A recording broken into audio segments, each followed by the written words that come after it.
Hey everyone, good morning. I'm going to just move the microphone because we had some sound challenges before. Looks like, I think we're okay. So this is today's remote view. It has to do with the meditation I just completed. I did a little of my Buddhist chanting. I went ahead and did some of the quick technique meditation. I did not use a fetish object. For those of you who are students of HCRV, people often get curious about which technique I'm using. Am I using the long form? Am I using the short form? Sometimes I just do the quick form where I go in and center myself and meditate on the question. Or another thing you can do is you can meditate on an object or an image. In the quick technique. Say, for example, you could meditate on a picture of Merrick Garland in order to get yourself into a semi-trance state using the quick technique. Maybe do the empath prayer or the equivalent. Focus on the core star or the third chakra and see what images you take in, digest, if any visions come up as you begin to digest that information. So the first thing we're talking about, what I want to talk about with everybody today, has to do with the group reading, the energy of the group reading that happened on Sunday. And in today's meditation, one of the first things I heard in terms of messages for this community is that we are entering into a time of the Queen of Wands. And the mantra of the Queen of Wands is, I seek justice absolute. So I think we have to kind of meditate on, who is the Queen of Wands and why does she come to us? Why is this the archetype that is coming to us now? It is coming to us because one of the things the Queen of Wands does is she gives us confidence, self-confidence. If you look at the Queen of Wands in the Rider-Waite, the Universal Rider-Waite or the Radiance, whichever deck you use, she really has her shoulders squared. She's very confident. She comes with the Lion of Judah, right, the head of the tribe, and she carries the staff of authority, not because you're supposed to use it as a weapon, by the way. That's not, it was a ceremonial and sacred object, the staff. It would be unheard of in a traditional tribal society to take a sacred ceremonial staff and use it to perform an act of violence. So unfortunately, when people translated the Torah, the Bible, etc., they didn't understand the cultural context of the staff. And so instead, they interpreted it as a weapon. And so people, when they heard, spare the rod, spoil the child, right? They thought, I'm supposed to take this staff and use it to physically assault people. That led to some really horrific things happening in the name of the Torah. But actually, we're talking about ceremonial staffs, a gift from the tribe. We give this staff to you because we believe in you. We believe in your ethics, your values. We believe that you have our best interest at heart. And what we also learn from the Queen of Wands is that her primary drive is that she is loyal. When we think about that card from an astrological perspective, she has a lot of aspects of Leo. Leo, the lion. The lion is perceived of as the queen of the forest, the lioness, the king of the forest, right? But also it's associated with loyalty. Also Aries, which forges ahead fearlessly, right? Sagittarius tends to be like the environmentalist, but those are the fire signs. So right now we're all entering into a time of the Queen of Wands, and that means that we are entering into the time where we are loyal to our friends, our family, our values, and our ethics. And consequently, because we know where our values lie, we know where our loyalties lie, we have found our purpose in the world. And I think that's really powerful, and it's something that we can all meditate on and not dismiss. We shouldn't dismiss it, but really contemplate what it is to truly dedicate your life and be somebody that others feel is loyal to them. When we are driven, when we move forward with an intent to make decisions that are best for the community as a whole, when we are doing everything in our power to make the right choices because our best interest, we are thinking in terms of the best interest of the group and the community. You can trust me because I am loyal to you in the group. When that is the primary drive of the individual, they step into their power and leadership because people understand that their loyalties and the priorities are in order. And so that is why she comes to us. If you are lost, if you don't know what to do with your life, if you have no strength to go on, look to the Queen of Wands. Look to that aspect of yourself which is dedicated and loyal to those principles and values, and that the strength of that will carry you on. So that is why she comes to us. Are you loyal? Are you loyal to your friends and family? Do you have what it takes to be a respected leader in your community?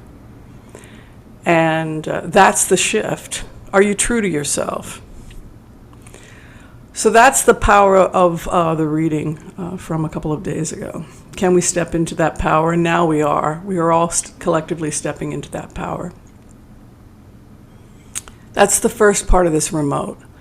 The second part of this remote is a little bit more interesting. It has to do with the United States government and a series of what appear to be federal actions against states that may be engaged in criminal activity, taking money from the federal government. Money that's supposed to go to one area is instead going to another, and also potentially taking government funds and engaging in some type of sedition. So the first thing I want to talk about has to do with the energy that came up regarding a federal audit or investigation into Texas and its use of federal money. So when I went into this energy under Merrick Garland, there's going to be a series of investigative there's a lot of investigations going on against the southern states, starting with Texas. And I want to be very specific here because when I did a profile with Merrick Garland, he was extremely specific. There's a 2.5-year blackout period. I know, sucks. It sucks to be Texas, right? I'm sorry, but it's a 2.5-year audit that you're about to undergo. In fact, it's started right away, but basically they're collecting data over the next 2.5 years regarding an extensive audit. This is what I got. It had to do with money that was taken and has disappeared, and money specifically that was the feds gave them money to upgrade a power grid, and possibly there will be more charges against private companies. There's also an investigation into potential hacking into private companies that had government contracts, and that those companies either were lax or complicit in some of those hacking. So there's an investigation into that. Basically what I'm getting here is that the U.S. government is planning to do a blackout and shutdown of potential industries and businesses that took federal funds and engaged in criminal activity. They're also doing a criminal investigation into the meat industry. It looks like 2 areas are under investigation. The meat industry for violation of FDA laws regarding the safe processing of meat. It looks like the U.S. is going to, it almost looks like the U.S. versus the meat industry. There's a lawsuit coming in from the feds. focused on a couple of different places, including Texas, but we're also going to be seeing investigations into certain companies. I don't want to mention their name because people get upset with me.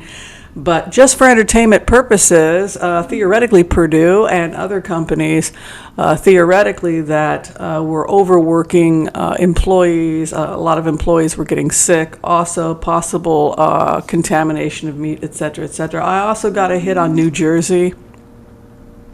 Cory Booker and his war on the slaughterhouses. And I was surprised when I went into this energy about the number of slaughterhouses and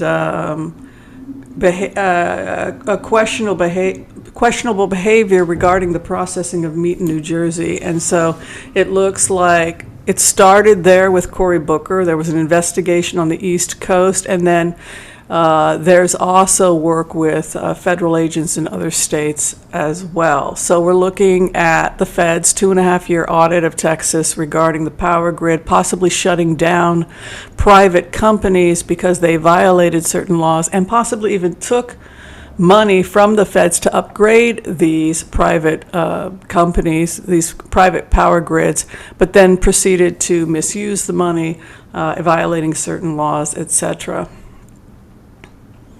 Also, there seems to be some intimidation and hacking and criminal behavior by the people who work in the police in Texas that could be attempting to use their powers to prevent voting rights, basically, and to sabotage certain campaigns. Specifically, we want to be looking at the governorship and how possible corruption in the police department in Texas could be having a negative impact on future elections, like Beto O'Rourke, and I see them filing police reports. I see them making complaints about intimidation, etc., and possibly the misuse of police resources. In terms of other states, Georgia, Kentucky, etc., yes, definitely audits. And I'm going to also say in this remote that, as we had said in previous remotes, seditionists and people that were working with January 6 came into GOP headquarters in several areas and took control of their laptops and their resources in order to engage in criminal acts. And that, too, is going to be starting to come to light. As I had said before, there appears to be some more charges, possible indictments regarding January 6th, particularly with some of the ringleaders. And more about that will be coming out probably by December 11th. So you can go ahead and mark that in your calendars. And I think the reason it came up 10th and 11th, Friday, Saturday, we looked it up, my friend Renee and I, because we were trying to figure out the remote. And so that is it. So they're going to do some investigating into January 6th, and we are probably going to see some serious indictments and some transparency from the Justice Department. Go ahead and mark it in your calendars by December 11th. Okay, so that is all the remotes today. Be sure and share, like, subscribe this video if you can, and also if you haven't had a chance to do so, if you would like to be a member, I would very much appreciate it. Also, be sure and check out tarotwithwhimsy.com. Think about maybe getting a gift card for the holidays. Maybe you'll come in and get a reading. Who knows? It would be great to work with you. You can go to tarotwithwhimsy.com. And I'll see you next time. Take care, everyone, and be well. Bye-bye.